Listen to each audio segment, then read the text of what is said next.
It's the Get Published radio show. And here's your host, Gerald Everett Jones, the guy who has the answers because, well, he's made all the mistakes himself.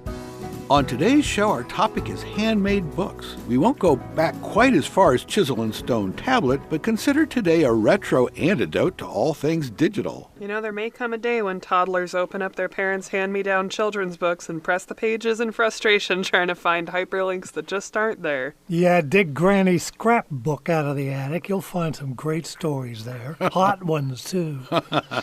I don't know whether it's retro response to today's media, but there seems to be a lot of interest in books that get made one at a time. We're going to hear from Jacob Samuel, a fine arts publisher whose limited edition books are so carefully crafted, they're considered museum pieces even when they're new. So joining us now is Jacob. Welcome to the show, Jacob. Good morning. So, Jacob, what goes into the making of a handcrafted museum quality book? Well, I'll tell you. First thing is you should know about me and what I do is I'm primarily a master printer, and I specialize in etching, so that everything that I've published, pretty much everything, like 98%, have been books of etchings. And what I do is I find an artist that I'm interested in, even if they haven't done any printmaking. They have their artwork lends itself to that kind of an approach. I approach them about doing a project, and then each project is individually tailored to whatever their proclivity is. The projects take a long time. I mean, at least a year from conception to realization. And I've even had some that have taken as long as 7 years. Oh, wow. So it's a different sort of event than mass market publishing. So the physical book itself is a work of art, quite apart from its literary content. Is that sort of right? Well, yeah, the book itself is a work of art. First thing, something I should say is, because I have such a strong background in printmaking, I will tell you how the interest in books came about. I was printer for the painter Sam Francis, who was a very well-known second-generation abstract expressionist painter who lived in Santa Monica, where I live. And I worked for him for 14 years, and he started a publishing company called Lapis Press. And he lived in Europe for a while, and he was very taken by the European tradition of the livre d'artiste, artist book, handmade artist book, particularly by Matisse's book, Jazz. He wanted to be able to make books like that. So he was the one who really got me into it. We did 2 books with him, and then a book with Ed Ruscha, and a book with Richard Long, a book with William Wegman, a couple of other artists too. Joe Good, we did 2 books with Joe Good, a couple of other artists as well. So that's what really, how I got bit by the book bug, so to speak. I really liked, because this was during the 80s, and during the 80s there was this big print explosion where people were making these really huge prints, that were like 5 by 7 feet and multicolor, and they were selling for, tens of thousands of dollars. The thing that I liked about the artist books was it kind of went against that model, and it was much more of an intimate view. And is that market, Jacob, is that market primarily in Europe, or do you feel as though it caught on here? Well, I think it's caught on here, but it genuinely began in Europe. I think it's either the European tradition. The great Italian. I'm trying to think of the earliest artist books. I'm thinking of Piranesi, which would be in the early 1800s in Italy. But these books were very large. The plates were large. They weren't, intimate scale, but they were bound and they were made as souvenirs, these books of etchings that would be, 18 inches by 30 inches maybe, and have maybe 20 prints in it, and they would be bound. And Northern Europeans who came down to Italy for the Grand Tour would be able to buy these books as souvenirs because it was before photography. So the market is collectors, is really collectors. Is that right? Oh yeah. No, this is very a very rarefied market, I have to say. When I really began doing it, one curator at a museum called me a brave fool for undertaking this. Yeah, how do you even get started in an industry like that? Pardon me? How do you even get started doing something like this? Well, I was lucky because I was working for Sam Francis. I had an umbrella of having a day job, and so I would, the first books that I produced, well, actually for the first 6 years, were done while he was alive. He died in '94, and I published my first book in '88. And so I was able to do to do it without worrying about a financial burden. I have a family, and at the time, small children, so it was like I could throw myself into a untested enterprise. A day job in the arts. By the time he passed in '94, my business was pretty much up and running. I had 6 years to get it going, and so then I could really keep it going. How has the emergence of electronic media affected your marketplace, or has it at all? Well, it has affected it, and it's affected it in a good way, because Really? I have a website. People can see the work online, and I've made a lot of sales through people who, Googled an artist's name that they're interested in, and then, found me and contacted me through email. So it's been very helpful. I haven't shied away from incorporating the digital toolbox into traditional media. I've done a number of artists where I'll use digital prints. I work with a really great digital printer named Anthony Racco. I rely on him to do really fine digital printing, and then I can print etchings on top of the digital prints. And it's really beautiful. I've done it with an artist from Spain, an artist from Venezuela, an artist from Berlin. I work internationally, so it's nice to be able to incorporate digital technology. So I would imagine that the printmaking. digital media actually facilitates your international contacts as well. Oh, yeah, sure. And I did one project with an artist in Berlin, and we've never even met. We did the whole thing with him, FedExing me some inks on Mylar, drawings that he did in ink on Mylar, and then I made those inks on Mylar into digital files and made photo plates of those. And, Well, very cool. We should emphasize, if people want to Google or Bing, it would be Editions Jacob Samuel. Would that be right? Yeah, Edition. There's no S on the end of that. Oh, Edition. Yeah, Edition Jacob Samuel. Edition Jacob Samuel. And you've actually had music. I think didn't I go to a museum exhibition that was basically dedicated to your work? Yeah. Arm and Hammer. Well, my work is, the work that I've published is in museums all over the world. From, every country in Europe, and the National Gallery of Australia, Tate Gallery in England, and in New York, Museum of Modern Art, and the Met, Metropolitan Museum of New York, the Whitney Museum, San Francisco museums, and Art Institute of Chicago. And so, the thing is about what I do, actually, is my main audience is museum curators. The projects that I do are for people who like to look at work under a magnifying glass. Well, that's very cool, Jacob, and we're going to have to cut it off there. But again, Edition Jacob Samuel, thrilled to have you. Okay, thank you. Thanks for calling. Get Published Radio will be right back after this message.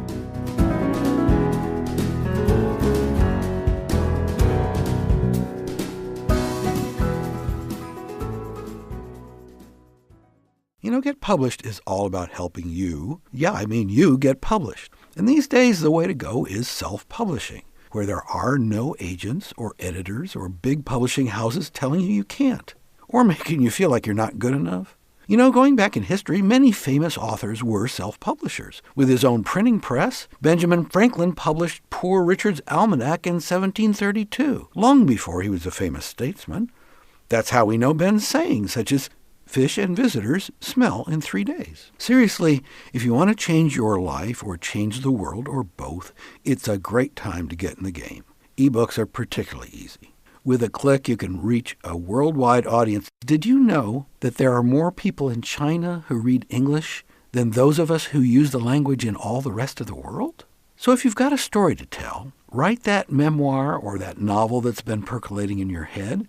And if you're an established professional, or if you have a job you dislike or no job at all, give us that business or technical or even political book that establishes you as an expert who deserves serious attention. Yes, it's easy to get published, but understand you'll need help if you want professional results. Editors and copy editors help you clean up your prose. Book designers make the product eye-catching. And publicists help you be heard above all that social media noise. We have those support resources on our website, getpublishedradio.com. And there we've also got a request for services form, where you can get personal attention for whatever might be keeping you from getting it done. That's why we say getpublishedradio.com is your doorway to unlimited self-expression. Hey, it's all about the First Amendment. Use it or lose it.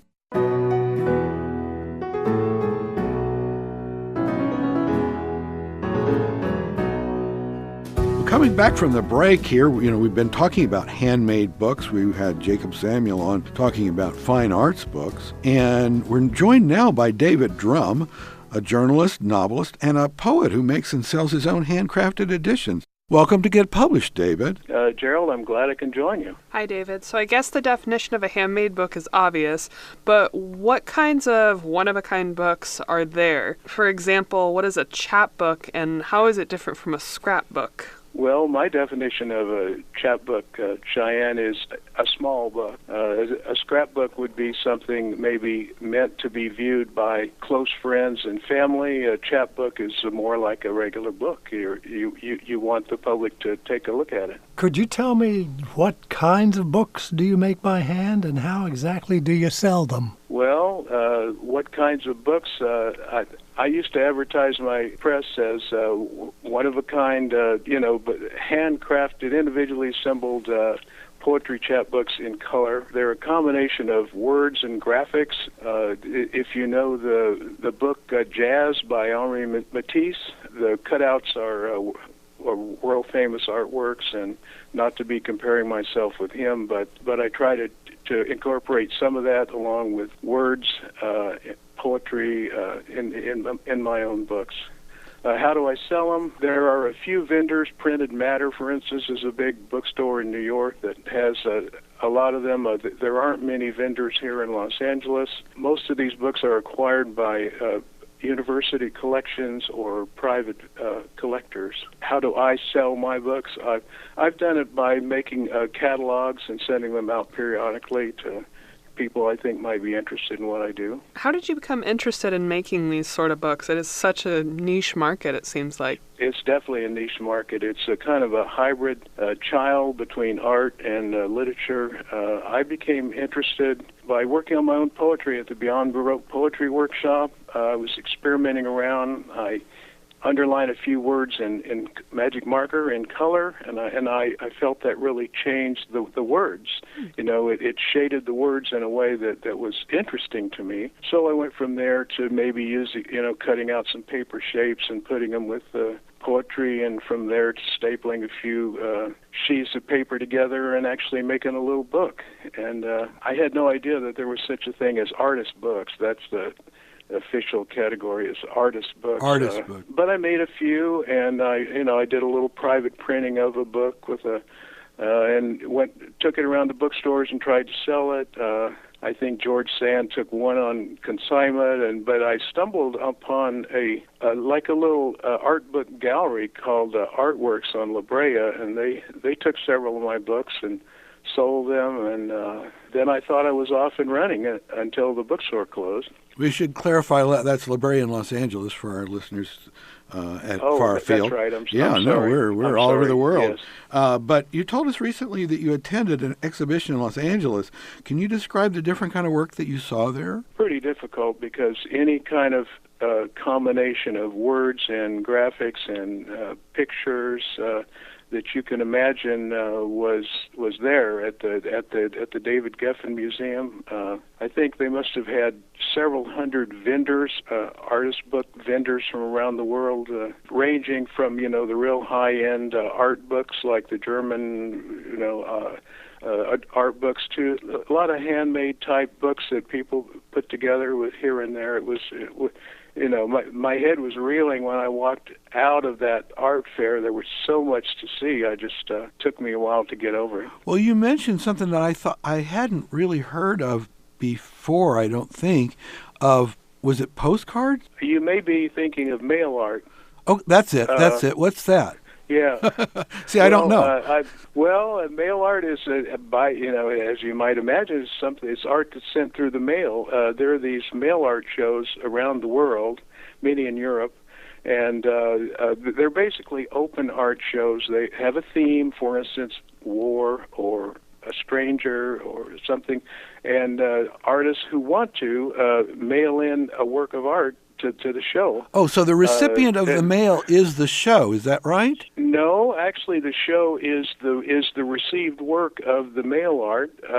Sometimes people have put up all of the work in a gallery. Sometimes they make a special website and they show all of the work on the website. So some of the nicer shows make up a nice slick paper catalog with pictures of all the art in the show, and they send it to the artists. Well, that's really interesting that you've got a very manual, if you will, and handmade, a mail piece, and yet here we are in this digital world where the website might somehow accumulate it. That's true, and even extend its life a little bit. But, is it about the process or is it about the end work? I mean, I love the process of throwing something together and sending it out into the world. I mean, what the world does with it, I don't know. I don't think you can control it beyond a certain point. Well, tell us, if you will, David, what other kinds of things are you working on, and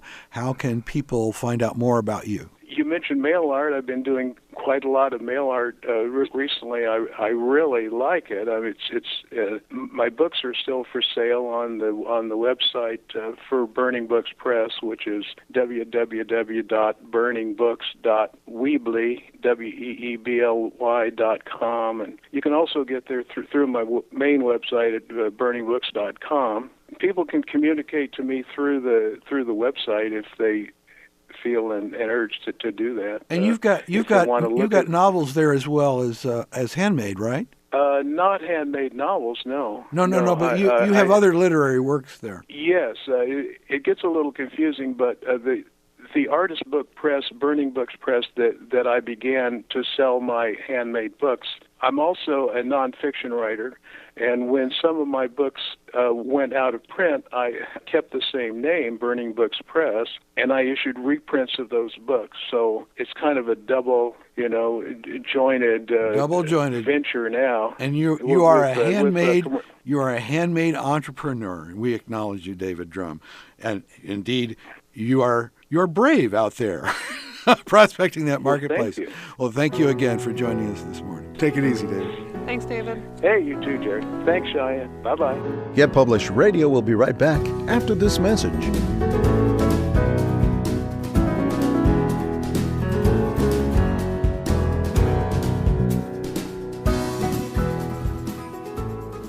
In all the history of the world, with today's technology, it's never been easier to get published, to self-publish your printed book, ebook, audiobook, even multimedia ebook. And not just novels and memoirs or how-to books and histories, although if that's what you've got, let's have it.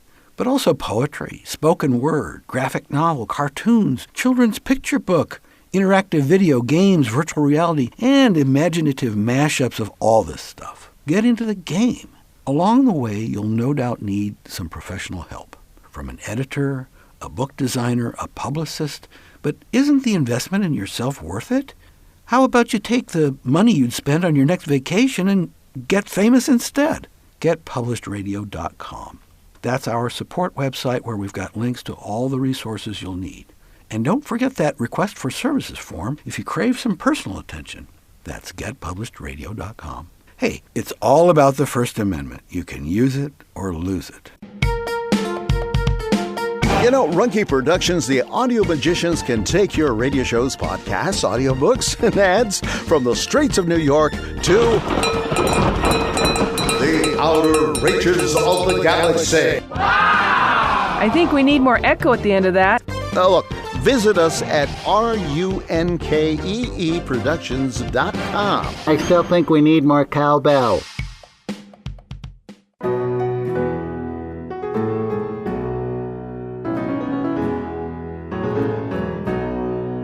Welcome back to Get Published, where it's, all about getting published. Handmade books. Now that is self-publishing the hard way. Maybe it's like steampunk, what's old is new again. Well, it's so funny to me that we did this episode this week because actually just the other day I was going through some drawers and I found a handmade book that I had actually done in 7th or 8th grade, full of angsty teen poems and little artwork that I did. I love that, and angsty teen poems. Oh, I bet it's a masterpiece. Oh, it was amazing. When I was much younger, the handmade stuff that we did was comic books. We just loved comic books, and we would draw, invent our own comic books. Come up with your own superheroes. Our own superheroes, our own characters. There was even a sort of a plot in there at times. And we put a whole bunch of pages, just cover the place with pages. I remember hearing I think it was the Los Angeles Unified School District, where it was a reading. It was even they didn't call it remedial reading, but these were 16, 17, 18-year-old kids who really didn't read very well. And they took some of these graphic novels that had suggestive drawings. I mean, they were like, some busty female heroes that rode motorcycles, and I don't know, they had superhero capabilities or whatever. But the thing was that especially the boys engaged with these stories. And then they didn't necessarily read the captions, but their writing assignments would be to, riff off these pictures. But Tom, you have like graphic novel, publishing in the family, right? Not quite, no. Well, my son-in-law there you go. is very much into it, very much interested in the business of it. He founded this magazine in Paris, which ran for several years. And what was the name of that? Oh, gosh, cinema. Just something of cinema. Okay, cinema. His family had been very involved in Hollywood. His father had been a director, and he'd actually made his living by doing dubbing. He knew everybody, and John had all this access to all of these people, especially television stuff, and he turned the magazine into a sort of a promotional piece for whatever was coming down the pike. And he just loved it. And so it was a fan magazine in a way. It was a fan magazine, but it was basically a promotional stuff. He was very good at it. And when I would go to visit, the first place he took me was to all the graphic novel stores. So he didn't actually do graphic novels himself, but he knew everybody who did. So it's quite interesting. But it wasn't so much the handmade, it might have been limited edition. No, nothing like that. A lot of it was limited editions. He was very plugged into the business. He said that the primary income from graphic novels is sales to movie companies. And that indeed, the books themselves. That's probably the only thing that pays the bills these days. It's a pity, but you go to Barnes and Noble, you go to any of these bookstores, they have whole sections of these graphic novels, and I love them. I don't buy them as much as I used to, but they're beautifully, beautifully rendered. A lot of them are graphic novels based on famous stories and famous books. I bought Pride and Prejudice as a graphic. It's great. So, well, Cheyenne, I know that like the exercise of having a child draw a picture of their family, for example, classic psychoanalytic technique of, definitely. Is the house got cracks in the windows? Does mommy have a weird face? Is daddy not in the picture? Yeah. I cracks think in mommy. Going back to the project you were talking about that LAUSD did with getting kids' reading comprehension up by using things like graphic novels, I think it's a really important testament to teaching kids not to learn a certain way, but teaching them in the way that they learn. And I think that's one of the biggest problems where we're having this disconnect with reading levels with kids is because we're forcing them to read these books that just don't capture their interest. For a lot of kids, it works. And I do agree that everyone there's certain works that everyone should read just because of the canon, of course. Cultural references and just there's things you need to understand that come from those books.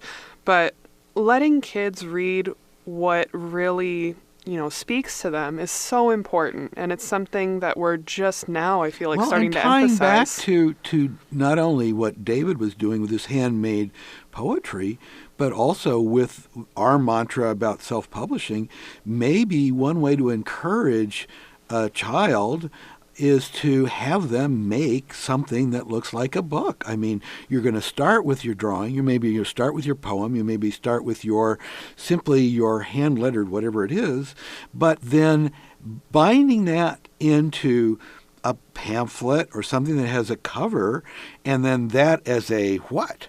As a Father's Day gift, as something to make a few copies and pass out to the class. Yeah, getting kids to create something is going to help them understand those classic kind of readings better, I think. That's a good way to do it. And you've got those expressive kids and it becomes performance art. So we've hit all the high spots today. Thank you, guys. And that's our show.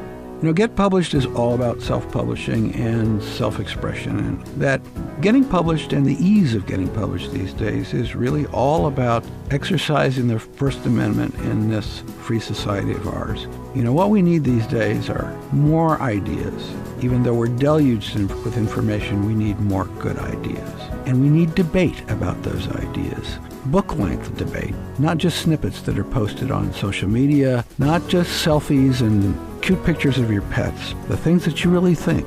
And remember, because in self-publishing there are no gatekeepers out there, that is the good news and that is the bad news. So hire some good help. Perhaps you found that here. You may find it on the website, whatever you're looking for, whether it's an editor or a book designer or somebody to help you promote. But hire good help, get good advice, and by all means, please get published.